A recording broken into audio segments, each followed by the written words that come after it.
ये तो हम सबको पता है कि हमारा देश 15 अगस्त 1947 को आज़ाद हुआ था।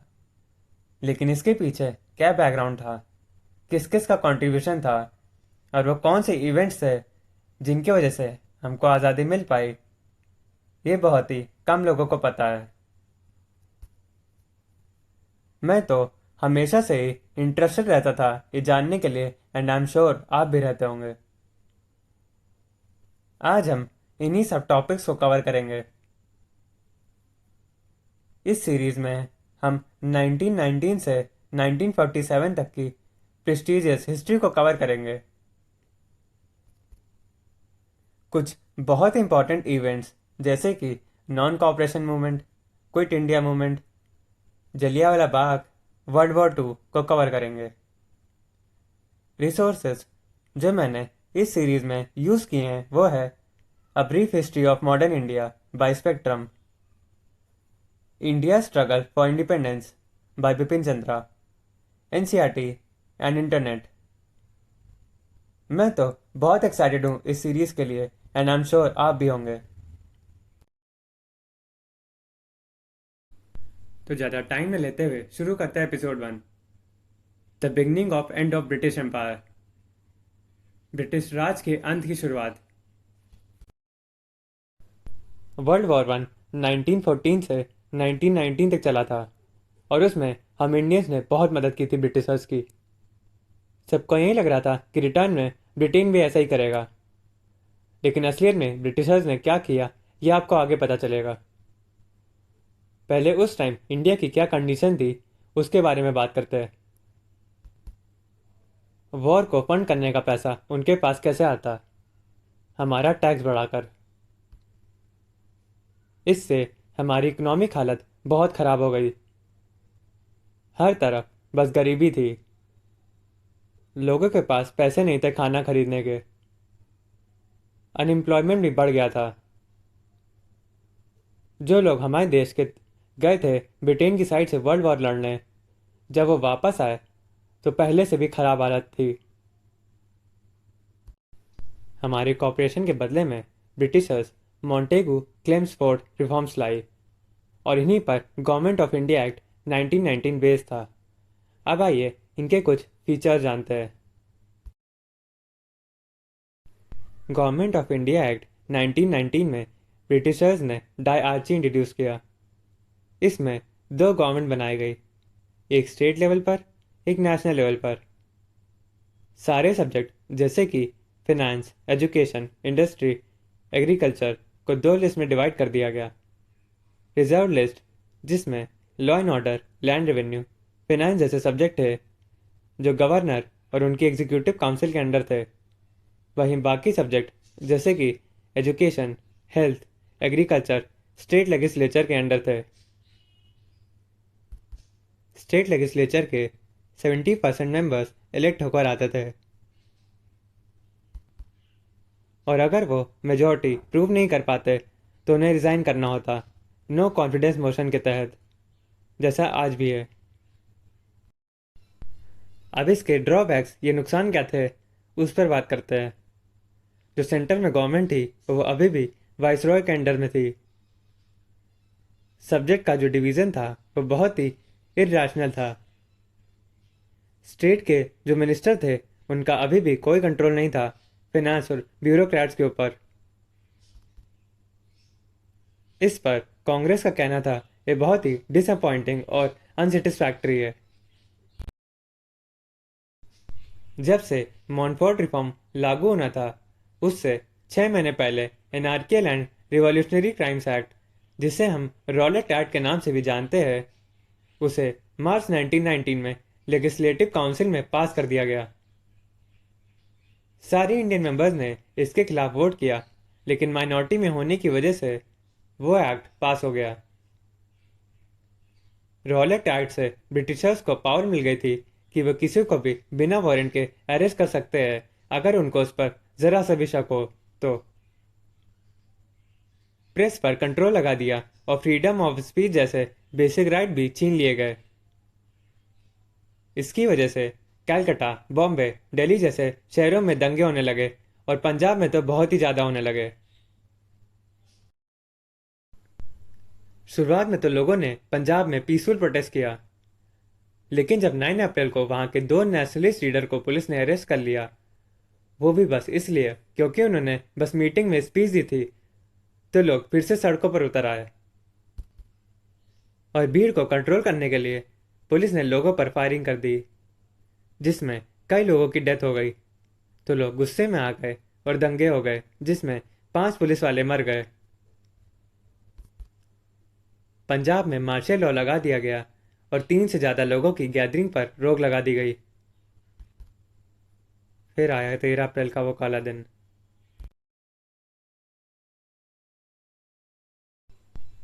13 अप्रैल 1919 को बैसाखी थी, और उस दिन बहुत सारे आसपास के गांव के लोग फेस्टिवल को सेलिब्रेट करने के लिए जलियांवाला बाग में इकट्ठा होते हैं। यहाँ हर साल मेला लगता था और बहुत सारे फेस्टिवल सेलिब्रेट किए जाते थे। उन लोगों को पता नहीं था मार्शल लॉ के बारे में, और करीब 20,000 लोग इकट्ठा होते हैं। इनमें से मोस्टली लोग बैसाखी मनाने आए थे, बस कुछ ही लोग प्रोटेस्ट के लिए आए थे।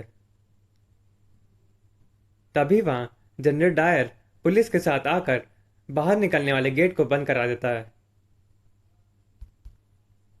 वो कोई भी वार्निंग नहीं देता है और फिर वहां ओपन फायरिंग करवा देता है, जिसमें सैकड़ों लोगों की डेथ हो जाती है और हजारों लोग घायल होते हैं।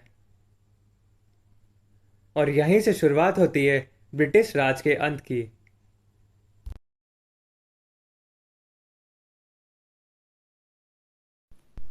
सब शॉक्ड थे कि ये क्या हो गया। कांग्रेस ने इसे इनह्यूमन एक्ट करार दिया। बहुत सारे ब्रिटिशर्स ने भी इसकी आलोचना की थी। उस टाइम के ब्रिटेन के प्राइम मिनिस्टर विंस्टन चर्चिल ने इसे मॉन्स्ट्रस एक्ट कह दिया और डायर को जॉब से निकाल दिया गया। लेकिन कुछ लोग ऐसे भी थे जिन्होंने डायर का सपोर्ट किया। यहाँ तक मॉर्निंग पोस्ट ने 26,000 पाउंड की क्राउड फंडिंग भी कलेक्ट कर ली थी डायर की हेल्प के लिए। वर्ल्ड वॉर 1 के दौरान टर्की ने जर्मनी और इटली का साथ दिया था, जो ब्रिटेन के खिलाफ थे। ब्रिटेन वो वॉर जीत गया और टर्की पर बहुत हार्श कंडीशन लगाई, और टर्की के जो सुल्तान थे खलीफा, उन्हें भी पावर से हटा दिया गया। अब इंडिया और पूरी दुनिया के मुस्लिम्स खलीफा को अपना लीडर मानते थे। जब खलीफा को हटाया गया तो सारे मुस्लिम्स ने खलीफा का सपोर्ट किया। इंडिया में भी मुस्लिम्स ब्रिटिशर्स का विरोध करने लगे और खलीफा को वापस लाने की मांग करने लगे। यहीं से शुरुआत होती है खिलाफत मूवमेंट की।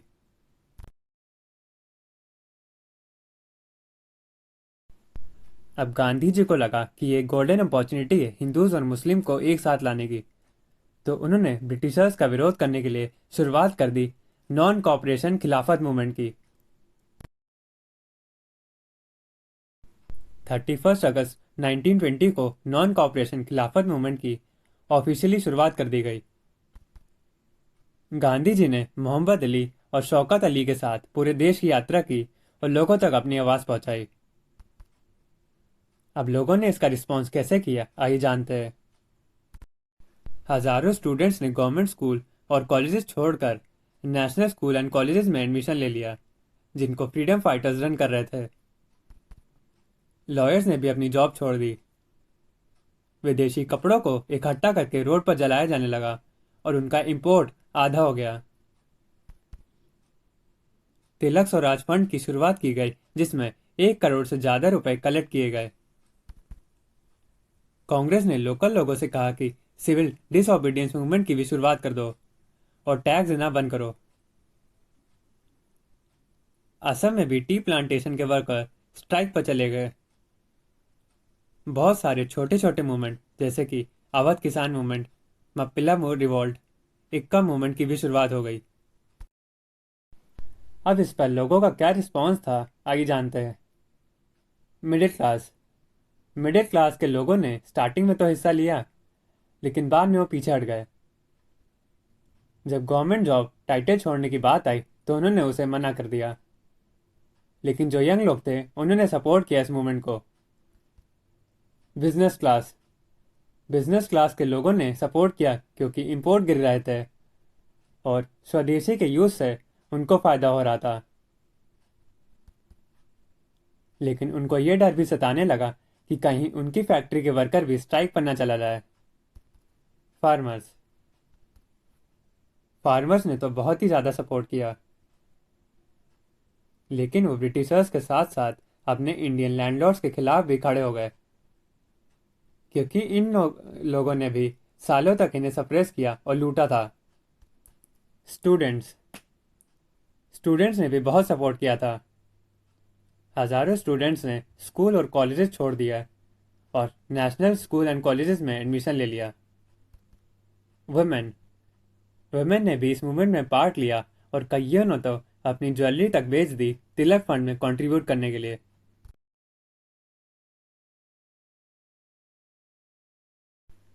अब इतना होने के बाद ब्रिटिशर्स चुप तो बिल्कुल भी नहीं बैठने वाले थे। उन्होंने जगह जगह लोगों को पकड़ना शुरू कर दिया और बहुत सारे पॉपुलर लीडर, जिनमें गांधी जी भी शामिल थे, उन्हें जेल में बंद कर दिया। मीटिंग्स को बैन कर दिया और प्रेस पर कंट्रोल लगा दिया गया।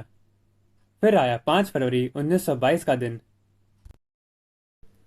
गोरखपुर के पास एक छोटा सा गांव है चौरी चौरा। वहां पर भी ब्रिटिशर्स के खिलाफ प्रोटेस्ट हो रहे थे। पुलिस ने पहले तो कई लोगों को पीटा, फिर फायरिंग कर दी जिसमें कुछ लोगों की डेथ हो गई। लोगों को गुस्सा आ गया और उन्होंने पुलिस स्टेशन में आग लगा दी, जिसमें 22 पुलिस वालों की डेथ हो गई। गांधी जी इस इंसिडेंट से बहुत दुखी हुए और उन्होंने ये मूवमेंट वापस लेने का फैसला ले लिया। बहुत सारे कांग्रेस लीडर जैसे सी आर दास, मोतीलाल नेहरू, सुभाष बोस, जवाहरलाल नेहरू ने गांधी के इस डिसीजन का विरोध किया और मूवमेंट को जारी रखने की बात करने लगे। लेकिन गांधी जी ने अपना डिसीजन नहीं बदला। मार्च 1992 में उन्हें अरेस्ट कर लिया गया और 6 साल की जेल की सजा सुनाई गई। अब इस मूवमेंट को कंटिन्यू न करने के क्या कारण थे, आइए जानते हैं। गांधी जी को लगा अभी भी लोगों ने नॉन वायलेंस का असली मतलब नहीं सीखा है। चौरी चौरा की वजह से कई जगह दंगे हो सकते हैं और इंग्लिश इसे एक्सक्यूज बनाकर हमारे खिलाफ हथियार उठाते कि ये देखो हर जगह वायलेंट प्रोटेस्ट हो रहे हैं, तभी हम गन का यूज कर रहे हैं। जो दूसरा रीजन था इस मूवमेंट को विड्रॉ करने का, वो था नवंबर 1922 में टर्की एक सेकुलर स्टेट बन गया था, तो अब खिलाफत मूवमेंट थोड़ा ठंडा पड़ गया था। नॉन कोऑपरेशन खिलाफत मूवमेंट से लोगों की दो बहुत बड़ी मिथ टूटी। पहला, कि ब्रिटिशर्स हमारी मदद के लिए आए हैं। जब लोगों ने उस टाइम इंडिया की इकोनॉमिक हालत देखी तो ये मिथ दूर हो गई। और दूसरी मिथ थी कि ब्रिटिश रूल इनविंसिबल है, कोई भी इन्हें हरा नहीं सकता।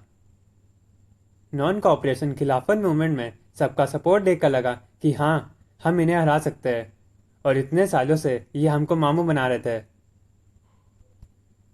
लोगों में ब्रिटिशर से जो डर था वो खत्म हो गया था। इस वीडियो को ख़त्म करने से पहले मैं आपको बता दूं कि इस वीडियो में मैंने mainly a brief history of modern India की बातें आपके सामने रखी हैं। ये मेरा पर्सनल ओपिनियन नहीं है। अगर कोई गलती हुई हो तो उसके लिए सॉरी। रियली थैंक्स अगर आपने ये वीडियो यहाँ तक देखी है। तो यहीं पर हमारा हाउ इंडिया गॉट इंडिपेंडेंस का episode 1 the beginning of end of British Raj ख़त्म होता है। अगर आपको ये एपिसोड पसंद आया हो तो अपने फ्रेंड्स फैमिली के साथ शेयर कीजिए। बहुत मेहनत लगी इस वीडियो को बनाने में, तो लाइक और सब्सक्राइब कर देना और मेरी बाकी की वीडियोस भी देखना। मिलते हैं सीरीज़ के एपिसोड नंबर 2 में। Till then keep learning, keep growing. धन्यवाद।